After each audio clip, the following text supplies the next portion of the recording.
नमस्कार, आप देख रहे हैं सत्ता एक्सप्रेस न्यूज़ और मैं हूं आपके साथ प्रशांत प्रताप सिंह। आज के हमारे इस खास शो में स्वागत है खास मेहमान पंडित सुधीर कांत शर्मा जी का, जो कि राष्ट्रीय व्यापार मंडल के राष्ट्रीय महामंत्री हैं। आज सुधीर जी से हम व्यापार से संबंधित कुछ विशेष बातें करेंगे। कोरोना महामारी के चलते पिछले 2 सालों से व्यापार की क्या स्थिति रही, आइए चर्चा करते हैं। सुधीर जी, सबसे पहले तो मैं आपका बहुत बहुत स्वागत करना चाहूँगा हमारे चैनल में। धन्यवाद आपका जी। करते हैं आपसे व्यापार से संबंधित कुछ चर्चाएं। सुधीर जी, 2022 के चुनाव होने जा रहे हैं, व्यापारी को क्या रुख होना चाहिए, या राष्ट्रीय व्यापार मंडल इस चुनाव को किस दृष्टिकोण से देख रहा है? जी, जैसा कि पूरे हिंदुस्तान में कोरोना तो फैला ही था और सरकार की नाकामी की वजह से व्यापार चौपट भी हुआ हमारा, जो कि आजकल इतने दिन होने के बाद भी व्यापार अपनी जगह पर नहीं पहुंच पाया है। उसमें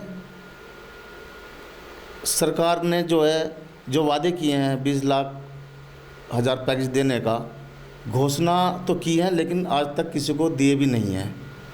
जैसे कि आप सब देख भी रहे हैं, मैं आपके माध्यम से भी कहना चाह रहा हूँ कि जो सरकार है ना, सिर्फ हवाई बातें करती हैं, पटल पे इसके पास कुछ भी नहीं है।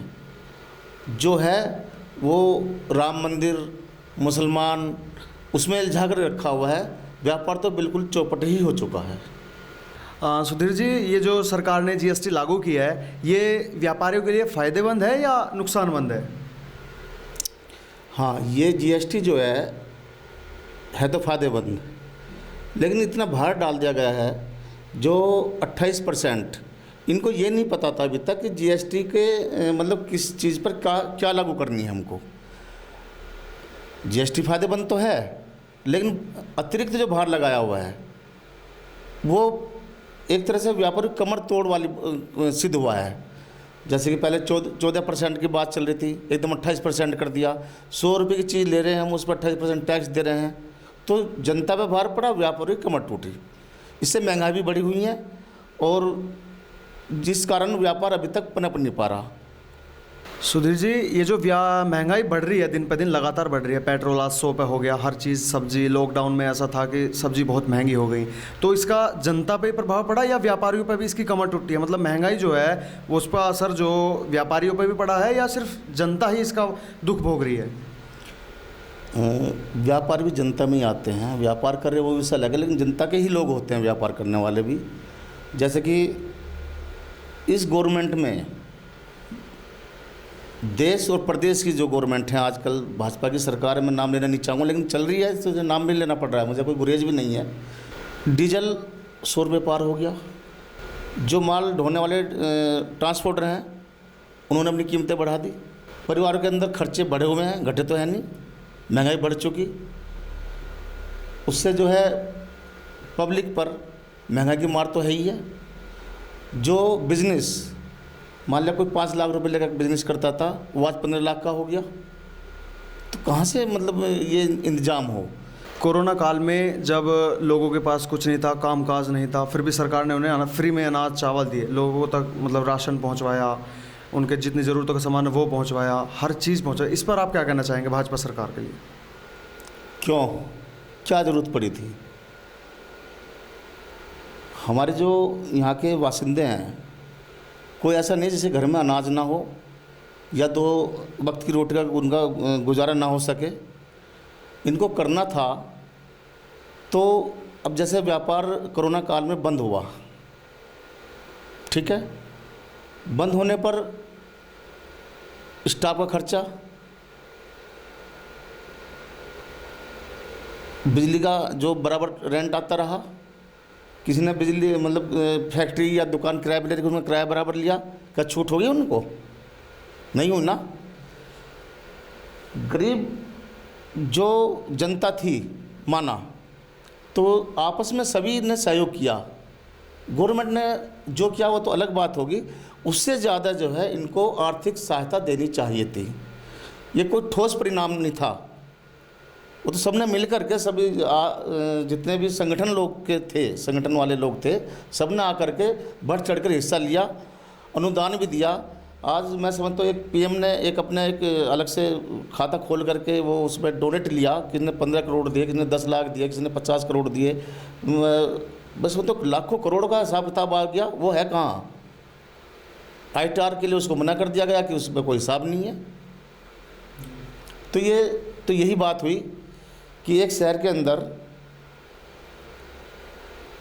10-5 का हाथ पैर तोड़वा दिए, 2-4 के मरहम पट्टी करवा दी कि हम धर्मात्मा बन गए। तो ऐसे थोड़ी ना जनता का काम चलेगा। जनता को चाहिए ठोस काम, ठोस व्यापार हित की बात करें।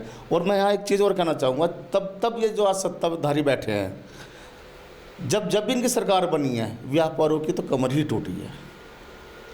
इन्हें तो बाबा जी का घंटा, हिंदू मुस्लिम, इसके अलावा कुछ नहीं। अयोध्या में राम मंदिर बन रहा, मैं भी एक धर्म वाला आदमी हूँ, मैं भी चाहता हूँ मंदिर मस्जिद बने, ठीक है, वो अपनी एक आस्था का हिसाब किताब है।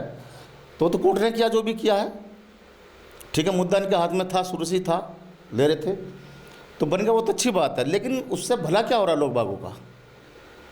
भूख तो व्यापार करने से, रोजगार मिलने से ही मिटेगी ना। तो मेरा यहाँ कहना ये है कि व्यापारियों के लिए एक अपना व्यापारी आयोग बने, और उस आयोग में जो है अपने जो व्यापारी हैं उसी में से उसका चेयरमैन बनाए, ताकि वो पीड़ा तो समझे, व्यापार की पीड़ा क्या है। सबसे ज़्यादा इनकम टैक्स, सेल टैक्स, अन्य और बहुत से टैक्स हैं व्यापारी भरते हैं। उनको मिलता क्या है? सिर्फ उसके नाम पर बीमारी, BP हाई रहता है बेचारों का, किडनी फेल होती हैं सोच करके, यही चीज़ मिलती है ना। व्यापार तो कुछ मिलता नहीं है, वो तो हमेशा गवर्नमेंट को देता ही आया है ना आज तक। तो गवर्नमेंट को चाहिए जो रजिस्टर्ड कंपनियां हैं, बड़ी बड़ी कंपनी हैं, जो व्यापारी हैं, उनको आर्थिक पैकेज दे, प्लस उनको भी एक जो हर साल सेल टैक्स, इनकम टैक्स भरते हैं, जो बेचारा जब रिटायर हो जाता है 60-70 साल की उम्र में, नहीं कमाने लायक होता, तो उसको भी कोई एक जो है उनके लिए भी कुछ इस तरह से मंथली बांध दिया जाए रिटायर होने के बाद में, भी इनको जीविका चलती रहे, ताकि वो अपनी स्वरूप से ज़िंदगी गुजार सके। व्यापारियों के हित के लिए आप कैसी सरकार चाहते हैं? जो व्यापारियों के हित के काम करे, जैसे कि मैंने अभी बताया, सबसे डिमांड ज़्यादा हमारी ये है कि एक व्यापारियों का आयोग बने, उसमें व्यापारी को ही रखा जाए, वो अपने सुझाव दें और गवर्नमेंट उस पर अमल करे, एक बात। दूसरी बात, जो आर्थिक बोझ जो व्यापार पर डाला हुआ है उसको कम करे, व्यापारियों के हित के बारे में सोचे। हम ऐसी सरकार चाहते हैं जो देश का भला हो, देश की जनता का भला हो, देश के व्यापारियों का भला हो। जब कोरोना काल था, हमने भी कई जगहों पे देखा, दुकानदारों ने, सब्जियों ने, सबने राशन जो है हाई कर दिया। कहीं लेने चले जाओ कुछ भी, मास्क तक 10-10 रुपये के मास्क बिके, जो 2 रुपये का मास्क भी था। इस पर आप क्या कहना चाहेंगे? या व्यापारियों ने लूट मचाई कोरोना काल के चक्कर में? नहीं, मैंने अभी बताया था, तब ये सत्ता में आते हैं भाजपा के लोग, तब यही हाल होता है। गोदाम, अनाज गोदाम में भर लिया, ब्लैकबाजी करनी शुरू कर दी। कौन है ये सब लोग? करवाने वाले कौन? यही तो है ना। तो ऐसा होता आया है हमेशा। कोरोना काल के बीच राशन पर इतना ध्यान दिया गया, फिर दुकानें 4 घंटे खुलेंगी, 11 बजे तक खुलेंगी, 1 बजे तक, ऐसा रहा। लेकिन सबसे पहले शराब के ठेके खुले, इस पर आप क्या कहना चाहेंगे? जैसे कि डीजल पर, पेट्रोल पर बहुत बड़ी इनकम होती है, आबकारी विभाग से बहुत इनकम होती है गवर्नमेंट को, तो उन्होंने अपना भला सोचा कि जनता से उसमें जनता लूटी ना, उसमें भी बस शराब कौन पीता है? जनता। दुकान खोल दी गई, बाकी सब व्यापार तो बंद कर दिए। तो गवर्नमेंट ने सिर्फ अपने भले के लिए, अपने टैक्स वसूलने के लिए ये सब काम किए। तो बहुत बहुत धन्यवाद सुधीर जी आपका, हमारे इस खास प्रोग्राम में आने के लिए। तो आज हमने सुधीर जी से जाना कि कोरोना काल में किस तरह लोगों के साथ लूट मची गई और सरकार का व्यापारियों की तरफ कितना ध्यान था, कितना नहीं था, या 2 साल से सरकार ने किस प्रकार व्यापारियों की कमर तोड़ी है, ये आज हमने सुधीर जी से जाना। देखते रहिए सत्ता एक्सप्रेस न्यूज़।